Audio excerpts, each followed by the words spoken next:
नमस्कार। स्वागत है आपका टीवीएस टॉक्स यूट्यूब चैनल में। मैं दोबारा हाजिर हूँ अनुपमा के आज के लेटेस्ट एपिसोड के अपडेट्स के साथ।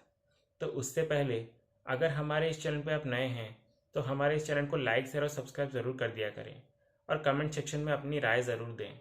तो चलिए जानते हैं क्या कुछ इंटरेस्टिंग हुआ है आज के एपिसोड में। टीवी सीरियल अनुपमा के आज के एपिसोड में दिखाया जाएगा कि शाह और उसके मेंबर सब अंश की आवाज़ सुनकर घर के बाहर आते हैं और आद्या को देखने लगते हैं। फिर आद्या की नज़र अचानक डॉली पे पड़ती है तो उसे सब कुछ याद आता है जो डॉली ने उसके साथ किया था। फिर परी माही सब आकर आद्या के पास खुशी से बोलते हैं कि आपको इतने दिनों बाद देखकर बहुत अच्छा लग रहा है, we missed you so much. यह कहकर अंश, माही और परी आद्या को गले लगा लेते हैं, पर आद्या कुछ भी नहीं बोलती, सिर्फ खामोश खड़ी रहती है। तभी आद्या ईशानी को देखने लगती है। तभी परी उसे बोलती है कि जिसे आप देख रहे हो ना वो ईशानी है।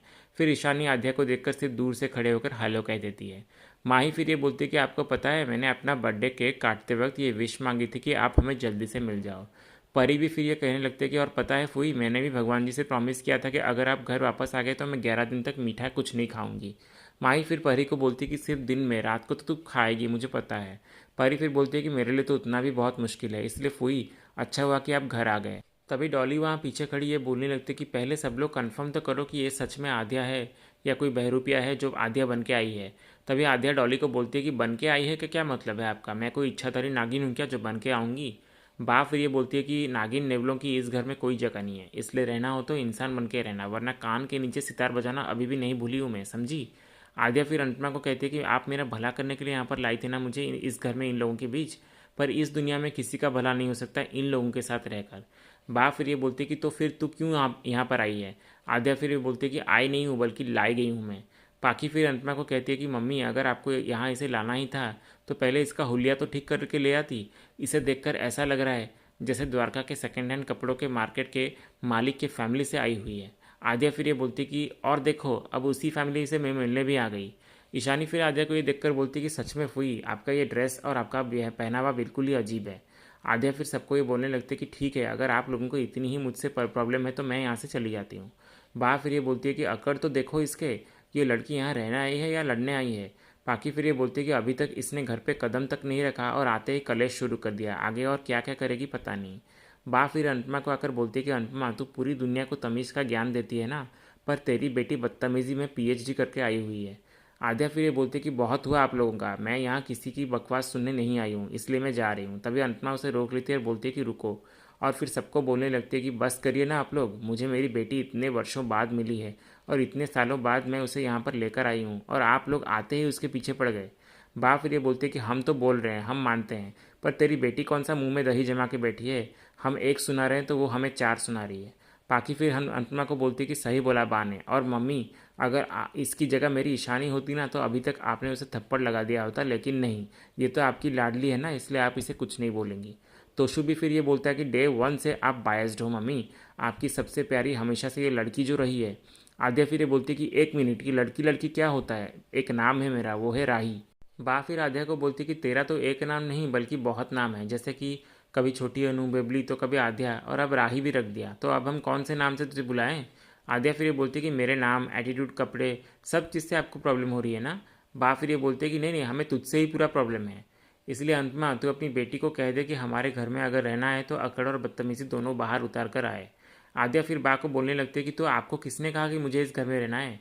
ये सुनकर अनुपमा आद्या को देखने लगती है और आद्या अनुपमा को बोलती है कि अब आप मुझे इनके कहने पे भाषण मत दे जाना प्लीज़। अनुपमा फिर सबको ये बोलने लगती है कि थोड़ी देर के लिए शांति रखिए ना, और आद्या को भी बोलती है कि तू भी ज़रा शांति रखना बेटा। आद्या फिर ये बोलती है कि बार बार बेटा मत बोला करिए मुझे, क्योंकि ना ही आप मेरी माँ है और ना ही मैं आपकी बेटी। डॉली फिर ये बोलती है कि मतलब मेरा शक बिल्कुल सही था, यह आद्या नहीं बल्कि कोई बहरूपिया है, ये इसने खुद ही कह दिया। अनुपमा फिर डॉली को कहती है कि नहीं नहीं, इसने इसने सिर्फ गुस्से में ऐसा कहा। आद्या फिर ये बोलती है कि पर जो भी मैंने बोला उसे आप अच्छे से याद रखना। तभी वहाँ अचानक प्रेम का फ़ोन ज़ोर से बजने लगता है तो सब लोग उसकी तरफ देखने लग जाते हैं। फिर बा अनुपमा को कहती है कि अब ये कौन है, बेटी के साथ बेटा भी ढूंढ कर लाइए क्या, चाय के साथ चम्मच मुफ्त। अनुपमा फिर बा को बोलती कि ये प्रेम है और इसी की वजह से मुझे मेरी आद्या मिली है। आद्या फिर मन में ये बोलने लगती है कि मेरे जीवन का सबसे बड़ा विलन तो यही लड़का है। फिर तभी तोशु राही को आद्या कहकर कुछ बोलने वाला ही होता है, तभी आद्या उसे रोक देती है और बोलती है कि राही है मेरा नाम, ना आद्या, ना छोटी, ना फूई, और ना ये और ना वो, सिर्फ राही। वैसे तो आप लोग मुझसे बात ही मत करिएगा, और अगर बात करनी भी पड़ी तो मुझे राही कहकर ही बुलाना। माही फिर ये बोलती कि ठीक है, कोई कोई इशू नहीं है, हम आपको राही कहकर ही बुलाएंगे। बा फिर ये बोलती कि अब तेरा नाम राही हो या कुछ भी हो, अब घर के अंदर आएगी या दरवाजे पर लालटेन बनकर खड़ी रहेगी। तभी पाखी बा को ये कहते कि बा, आप इसे घर के अंदर क्यों बुला रही है, हमें थोड़ी ना पता है कि ये हमारी आध्या है या नहीं। डॉली भी फिर ये बोलती कि हाँ भाभी, हम कैसे विश्वास कर लें। किंजल भी फिर अंतमा को बोलती कि सही कहा मम्मी सब ने, बिना किसी प्रूफ के हम किसी अजनबी को घर में कैसे रख सकते हैं। फिर अंतमा किसी की भी नहीं सुनती और माही को बोलती कि बेटा माही, ज़रा आरती की थाली लेकर आना, राही का गृह प्रवेश जो करना है। यही बोल रही होती तभी कुछ मोहल्ले की औरतें आपस में बात करने लगती है, सुना है अनु की रसोई बंद हो गई है। और ये तो होना ही था, माँ के हाथों का खाना कहकर लोगों को जहर खिला रहे हैं तो बंद तो होगा ही ना। तभी अंतमा ये सब बातें सुन लेती है और तोशु को आकर पूछते कि ये लोग क्या बोल रहे थे कि अनु की रसोई बंद हो गई क्या। तोशु फिर अंतमा को आकर कहता है कि मम्मी अंदर चल के बात करते हैं ना। फिर अंतमा गुस्सा होकर बोलती है कि तू मुझे अभी के अभी बता कि क्या हुआ है। तोशु फिर ये बोलता है कि वो जानकी काकी के बहकावे में आकर जो भी औरतें अन्नू की रसोई में काम करती थी वो सारे के सारे स्ट्राइक पे चली गई। फिर अंतमा ये सुनकर कहती है कि अन्नू की रसोई में स्ट्राइक, ये क्या कह रहा है तू, जवाब दे। और इतनी बड़ी बात हो गई तो तूने मुझे फ़ोन पे बताना ज़रूरी तक नहीं समझा। तोशु फिर ये बोलता है कि क्या बताता मैं, वो बड़ा वाला ऑर्डर रिजेक्ट हो गया तो सब मुझ पे इल्ज़ाम लगा रही थी और बदतमीज़ी कर रही थी, तो मुझसे भी रहा नहीं गया तो मैंने भी उन्हें सुना दिया। अंतमा फिर ये बोलती है कि आज तक मेरी अन्नू की रसोई से एक भी ऑर्डर रिजेक्ट नहीं हुआ, और इतना बड़ा ऑर्डर ऐसे कैसे रिजेक्ट हो सकता है और क्यों। पाकी फिर ये बोलते हैं कि मम्मी आप उन औरतों से ही पूछिए ना जिनको आपने इतना सिर पे चढ़ा कर रखा है, पता नहीं क्या मिला दिया होगा उन्होंने खाने में जो पूरा ऑर्डर ही रिजेक्ट हो गया। फिर अंतमा ये कहती है कि तू चुप रहे पाकी, मैं तुझसे बात कर रही हूँ क्या, नहीं ना तो चुप रहे। फिर अंतमा तोशु को दोबारा पूछने लगते हैं कि तू मुझे पूरी बात बोल शांति से। तोशु फिर सब कुछ बोलने लगता है कि वो कमलेश भाई ने पेमेंट वक्त पे दिया ही नहीं तो मुझे ये मसाला खरीदने पड़े, वो भी अपने दोस्त के फैक्ट्री से उधार पे। बस उसके बाद पता नहीं क्या हुआ, जिस किसी ने वो खाना खाया वो बीमार पड़ गया और इसी की वजह से ऑर्डर भी रिजेक्ट हो गया। फिर अंत में ये कहने लगती कि तुझे पता है ना कि आज तक मेरी रसोई के खाने में कभी भी बाहर का मसाला यूज़ नहीं होता, तो बाहर से मसाला मंगवाया क्यों तूने और किससे पूछ के खरीदा तूने ये। इतना बड़ा नुकसान, पैसों का नुकसान हुआ तो समझ पाती, लेकिन इतने सालों से मुश्किल से कमाया हुआ नाम बर्बाद कर दिया तूने, उसका अब मैं क्या करूँ तोशु। खाली ये बोलता रहा तू कि मम्मी आप जाओ मैं सब संभाल लूँगा, ये संभाला तूने। आदिया फिर मन में ये बोलने लगती कि इतने साल बाद भी ये लोग नहीं बदले और ना ही सुधरे। किंजल फिर तभी ये अनुपमा को बोलती है कि मम्मी आपको जब पता था कि तोशु कैसा है तो सब कुछ इसके भरोसे छोड़कर क्यों गए थे आप। पाकी भी फिर ये बोलते कि हाँ अगर गई तो गई, अब जब गड़बड़ हो गई है तो आप सारा इल्ज़ाम भाई पर क्यों डाल रही हैं।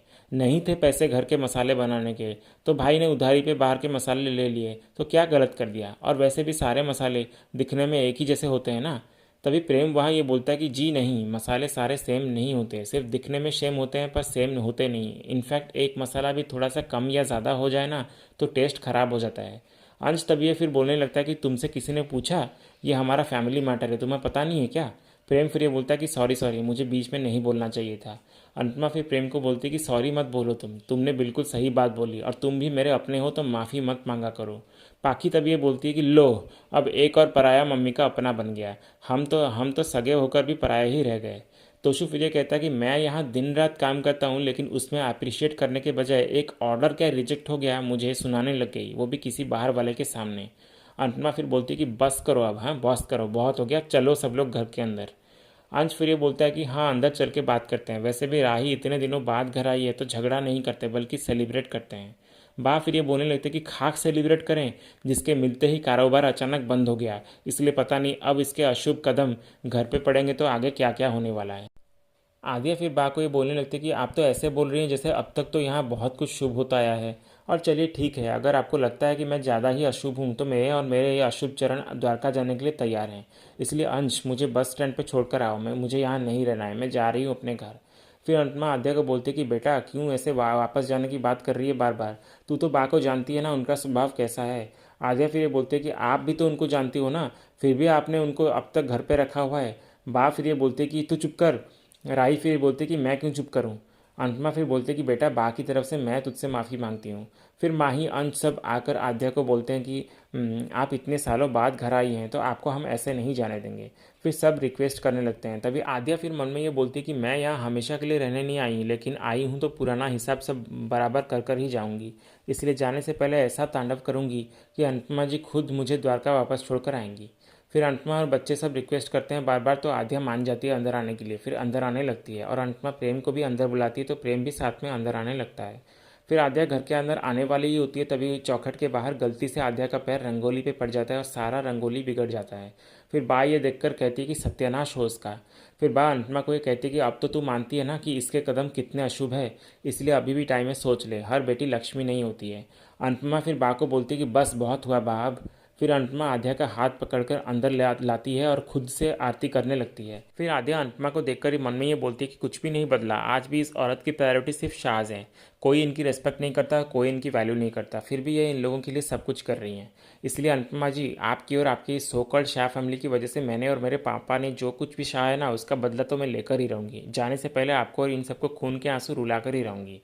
तभी आद्या ये भी बोलती है कि बा ने जब मुझे अशुभ बोल ही दिया है तो इस आरती की थाली को हवा में उछलकर अशुभ कर ही देती हूँ। फिर आद्या अपना हाथ बढ़ाकर उस आरती की थाली को गिराने की कोशिश करती है, तभी पीछे खड़े प्रेम उसको रोक लेता है और इशारे से ऐसे करने को मना करता है। फिर आद्या कुछ नहीं करती, चुप हो जाती है। फिर अचानक गाय कावेरी के पुकारने की आवाज़ सुनकर आद्या दौड़कर कावेरी के पास जाती है और उसे गले लगा लेती है। फिर अनुपमा ये देखकर बहुत खुश होती है, बोलने लगती है कि मैं नहीं तो गौ माता ही सही, किसी माँ को तो माँ मानती है। फिर आद्या कावेरी और कॉफ़ी दोनों को बहुत लाड प्यार करने लगती है। फिर ईशानी ये देखकर बोलती है कि वही जाके बैठ गई काव डंग के पास, सो अनहाइजीनिक। आद्या फिर ईशानी की बातें सुनकर ये बोलती है कि ओ मिस अनहाइजीनिक, ये गौ माता का गोबर है, एंटी बैक्टीरियल, और फिर भी तुम्हें इतना ही गंदा लग रहा है ना तो अपने मेकअप पे करो, जिसके 1 ग्राम पे 1 किलो केमिकल होते हैं। पाकी फिर ये बोलती है कि तमीज़ से बात कर, मेरी बेटी है वो। फिर आद्या कुछ नहीं बोलती और वहाँ से उठकर घर के अंदर आने लगती है और घर में उसके लिए किए हुए सजावट को देखने लगती है। फिर तभी प्रेम ये बोलता है कि मैं अब चलता हूँ। अनुपमा ये कहती है कि ऐसे कैसे, तुम पहली बार आए हो, शांति से बैठो, मैं फटाफट चाय बनाकर लाती हूँ। प्रेम फिर ये बोलता है कि मैम चाय फिर कभी पी लेंगे। फिर प्रेम राही की तरफ देखकर ये बोलता है कि फ़िलहाल आपका पार्सल डिलीवर करना था तो मैंने डिलीवर कर दिया। फिर राही प्रेम की बातें सुनकर अचानक उसकी तरफ सिक्का फेंकती है तो प्रेम उसे पकड़ लेता है। फिर राही ये कहती है कि डिलीवरी की है ना तुमने तो टिप भी लेकर जाओ। प्रेम फिर ये राही को बोलता है कि आपने एक सिक्के की इज्जत नहीं की तो इसीलिए आपकी मन्नत पूरी ही नहीं हुई मैडम, इसलिए सिक्के की इज्जत करना सीखिए, क्योंकि दिल से फेंका हुआ सिक्का किस्मत बदल देता है। ये बोलकर प्रेम वहाँ से चला जाता है। फिर तभी आद्या की नज़र बा के झूले पे पड़ती है और आद्या जानबूझकर उस झूले पे जाकर बैठकर झूलती है। बा फिर चिल्लाने लगती है, देखकर बोलती है कि मेरा झूला मेरा झूला। आद्या फिर नहीं सुनती और बोलती है कि सिर्फ झूले पे ही तो बैठी हूँ, आपकी छाती पे थोड़ी चढ़ी हूँ जो आपको सांस नहीं आ रही है। बा फिर अनुपमा को बोलती है कि अनुपमा इसे बोल दे, अगर ये मेरे झूले से नहीं उतरी तो मुझसे बुरा कोई नहीं होगा। फिर आद्या ये बोलती है कि नहीं उतरूंगी, बिल्कुल भी नहीं उतरूंगी। फिर माही आकर आद्या को बोलती है कि राही आपको भूख लगी होगी ना, तो हमने मिलकर आपके लिए वेलकम केक बनाया है, चलिए। फिर वो लोग सब केक लेकर आते हैं और आद्या भी वहाँ पर आती है। फिर आद्या उस केक पर लिखा हुआ नाम छोटी को देख लेती है और बहुत गुस्सा हो जाती है और उस केक को हाथ से ख़राब कर देती है और बोलने लगती है कि मुझे इस नाम और इस नाम से जुड़ी हर चीज़, यहाँ तक की यादों से भी नफरत है। पाकी फिर ये बोलती है कि अगर ये हरकत हमने की होती ना तो अब तक मम्मी की तीसरी आँख खुल चुकी होती। फिर आद्या अपने हाथ पे लगे हुए केक को जानबूझकर सोफे के कवर पर लगा देती है और गंदा कर देती है सोफे के कवर को। पाकी फिर ये बोलती है कि ये ब्रांड न्यू सोफ़ा कवर्स है, मेरी ईशानी को मिलने एक कास्टिंग डायरेक्टर आने वाला था इसलिए हमने ये बिछाए थे। आद्या फिर ये बोलती है कि पर घर में वॉशिंग मशीन तो होगी ना, तो धो देना। पाकी फिर ये बोलती है कि अगर वॉशिंग मशीन ना हो तो। आद्या फिर ये बोलती है कि तो उसके लिए आप है ना, आप धो देंगी। परी फिर ये बोलती है कि राही आप थक गई होंगी ना, तो चलिए हम रूम पे चलते हैं, हम सब मिलकर रूम पे रहेंगे। आद्या फिर बोलती है कि नहीं नहीं, मुझे किसी के साथ भी कमरा शेयर नहीं करना, इसलिए मेरे लिए मुझे एक अलग रूम चाहिए। तोशु फिर ये कहता है कि हाँ हाँ, बोल तो ऐसा रही हो जैसे तुम्हें उस अनाथ आश्रम में अलग स्वीट रूम मिलता होगा। आद्या फिर ये बोलती है कि वहाँ अलग कमरे की कोई ज़रूरत ही नहीं पड़ती थी, क्योंकि वहाँ जो लोग थे ना वो मेरे अपने थे, यहाँ की तरह नहीं जो सिर्फ ताने देते रहे और चिल्लाते रहे। किंजल फिर अनुपमा को बोलती कि मम्मी, अगर आपको आपकी बेटी इस अकड़ के साथ यहाँ रहने वाली है ना तो हम इसे नहीं झेल सकते। डॉली फिर ये बोलती कि इस लड़की ने एक ही दिन में हमारे घर को चिड़ियाघर बना डाला। आद्या फिर डॉली को ये बोलते कि ये घर तो पहले से ही एक चिड़ियाघर है, इनफैक्ट जितने नमूने इस घर में है ना उतने तो आपको चिड़ियाघर में भी नहीं मिलेंगे देखने को। पाकी फिर आद्या को बोलते कि जस्ट शट अप, बकवास बंद करो अपनी। आद्या फिर ये बोलती कि मैं तो बोलूँगी, अगर आप सुन नहीं सकती तो प्लीज़ मेरा मुंह मत खुलवाइए। अनुपमा फिर तभी राही को रोकती है और बोलती कि राही बेटा अंदर जाके फ्रेश हो जा, इतने लंबे सफ़र से आई है तो भूख लगी होगी ना तुझे, मैं फटाफट कुछ बनाकर लाती हूँ तेरे लिए। फिर आद्या अंदर रूम में चली जाती है और इसी सीन के साथ ही आज का ये एपिसोड एंड हो जाता है। तो ये था अनुपमा के आज के शनिवार वाले एपिसोड का अपडेट। ऐसे ही और लेटेस्ट अपडेट्स जानने के लिए हमारे इस चैनल से जुड़े रहिए। हम मिलते हैं नेक्स्ट एपिसोड के अपडेट्स के साथ। धन्यवाद।